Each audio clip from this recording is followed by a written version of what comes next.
नमस्कार प्यारे बच्चों। आशा है सभी बच्चे अच्छे होंगे, स्वस्थ होंगे। ठीक है बेटा, और अच्छे से पढ़ाई कर रहे होंगे सभी बच्चे। बेटा आज हम पढ़ेंगे आपकी हिंदी पाठमाला का पाठ नंबर 5, जिसका नाम है हरियल ने रटना छोड़ा। कि हरियल कौन है और उसने रटना छोड़ दिया।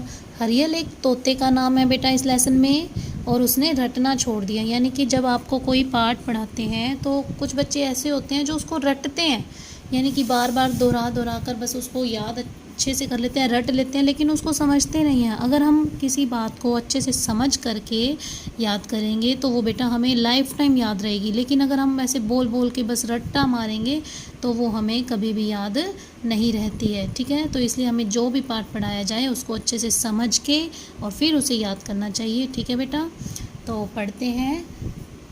एक घने जंगल में मुनि जी अपने शिष्यों के साथ आश्रम बनाकर रहते थे। एक मुनि जी थे, कहाँ रहते थे वो? जंगल में अपने शिष्यों के साथ। ठीक है, कहाँ रहते थे वो? एक आश्रम बनाकर रहते थे। आश्रम में हरियाली थी। हरियाली होता है बेटा चारों तरफ हरा भरा होना। आम, अमरूद, केले, जामुन आदि के वृक्षों से आश्रम भरा हुआ था। वृक्ष होते हैं पेड़ बेटा, तो वहाँ पर बहुत से पेड़, आश्रम में बहुत से पेड़ थे, क्योंकि सब जगह हरा भरा था तो बहुत से पेड़ थे। वहाँ पर आम, अमरूद, केले, जामुन इन फलों के वृक्ष भी थे। मुनि बड़े ही विद्वान थे। वे चाहते थे कि उनकी विद्या और ज्ञान का लाभ पूरी दुनिया को मिले। वो सोचते थे कि जो भी उनके पास ज्ञान है वो सभी को मिले। उन्होंने अपने आश्रम में छोटे बच्चों के लिए रहने की व्यवस्था भी की थी। उनके पास छोटे बच्चे भी रहते थे। बच्चों को यहाँ रहना बहुत अच्छा लगता था। हरी हरी घास पर दौड़ना, झरनों के ताजे जल में स्नान करना, पके फलों को अपने हाथों से तोड़कर खाना, यह सब कुछ बच्चों को अति आनंद देता था, यानी कि बहुत ही खुशी देता था।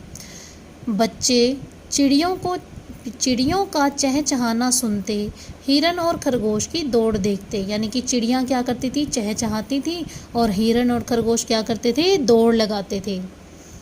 खूब खेलना और खूब पढ़ना उनकी अच्छी दिनचर्या बन गई थी, क्योंकि मुनि जी उनको पढ़ाते भी थे, इसलिए वो पढ़ते भी थे और खेलते भी थे। आश्रम में एक हरियल नाम का तोता भी रहता था। यह तोता एक पीपल के पेड़ पर रहता था। तोता कहाँ रहता था? पीपल के पेड़ पर। और पीपल का पेड़ कहाँ था? आश्रम में। चिकने पंख और मुड़ी हुई चोंच वाले इस तोते से बच्चे बहुत प्यार करते थे। उसके पंख कैसे थे? चिकने, और चोंच कैसी थी? मुड़ी हुई। लेकिन उस तोते से बच्चे बहुत ही प्यार करते थे। वे उसे हरी मिर्च खाने को दिया करते थे। तोते हरी मिर्च को बड़े चाव से खाते। हरियल भी बच्चों में घुल मिल गया था। वह बिना डरे बच्चों के पास आ जाता था। अब उसका मन जो है वो बच्चों के साथ लगने लग गया था, और बच्चों का मन उस तोते के साथ लग रहा था, इसीलिए वो मिलजुल कर आपस में रहते। एक दिन मुनि जी बच्चों को पढ़ा रहे थे, तब हरियल तेजी से उड़ता हुआ उनके चरणों में लौटने लगा, यानी कि उनके चरणों में आ गया। मुनि जी ने उसे प्यार से उठाया और कहा, कहो हरियल क्या चाहते हो? उन्होंने तोते से पूछा कि आप क्या चाहते हो? हरियल बोला, मुनि जी आप सब बच्चों को पढ़ाते हैं, मुझे भी पढ़ाइए। मुनि जी ने मुस्कुराते हुए कहा, हरियल तुम नटखट हो, यानी कि तुम शरारती हो, चंचल हो, तुम्हारा मन जो है वो एक जगह पर नहीं लगता। मुझे अच्छे भी लगते हो। मैं तुम्हें उपयोगी ज्ञान दूंगा।